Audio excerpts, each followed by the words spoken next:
Hi, I'm Mads Christensen, a program manager on the ASP.NET and Visual Studio web team. In this video, I'm going to show how Visual Studio can help us write responsive websites easier than ever. And we're going to do that by taking advantage of Bootstrap, which is a CSS library that helps us build beautiful websites that looks great on mobile devices, tablets, desktops, and even larger screens than that. We're also taking a look at the new picture element that was very recently introduced by the W3C. Now that allows us to do a lot of other cool things with images in particular. And finally, CSS media queries that ties everything a little bit together and gives us more power than we've ever had before for responsive web design. So enough talk, let's jump in. So here I have a website that scales beautifully from larger screens all the way down to medium and small screens seamlessly. And this is what's called a responsive layout.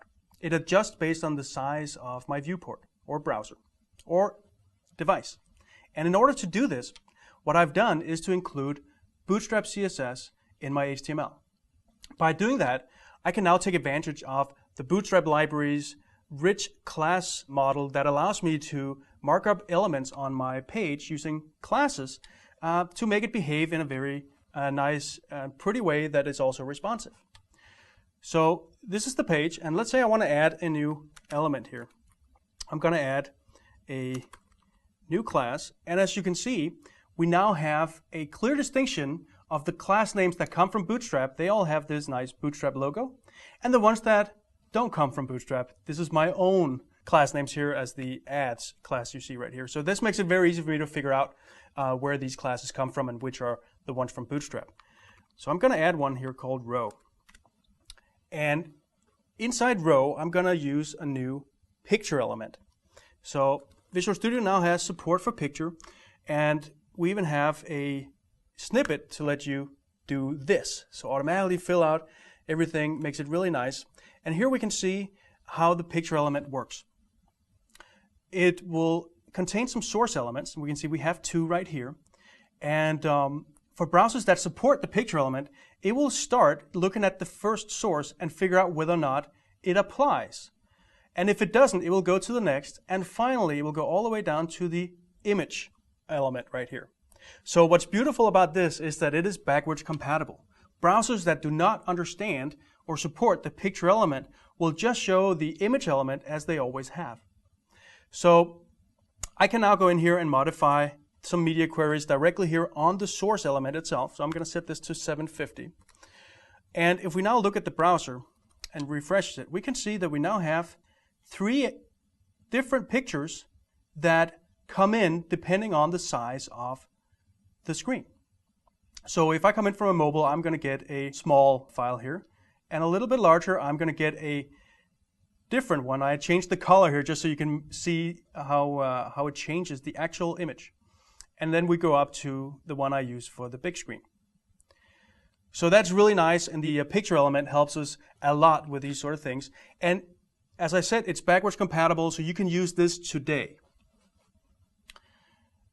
Now, there is one thing I want to do here. I want to make sure that when I go up and have like this very large screen, that I somehow put a background color around the edges of my page here. So to do that, I'm going to switch into the CSS editor. And as a new thing in Visual Studio, I can now do media queries easily by using some of the ones that come in the box in Visual Studio to help me get started easily. So we have stuff for iPad, iPhone, large screens, smartphones, and so on. And I'm going to use the one for desktop right here. And what this means is that I can now write CSS that targets only screens that are larger than 1224 pixels in width.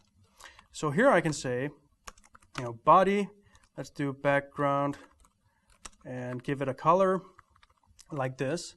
Go back, refresh the page, and now when I have a large screen, we can see how the background sort of grays out here, and that's exactly what I need. So here we can see how Bootstrap and the new picture element and CSS media queries combined make a really, really compelling story for responsive web design.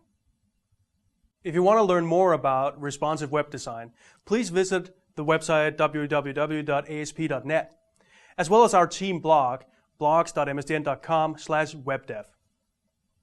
If you're as excited about this as I am, and you want to try this out today, you can do so in Visual Studio 2013 by installing the free open source extension for Visual Studio called Web Essentials. You'll find that at vswebessentials.com. Thanks for watching.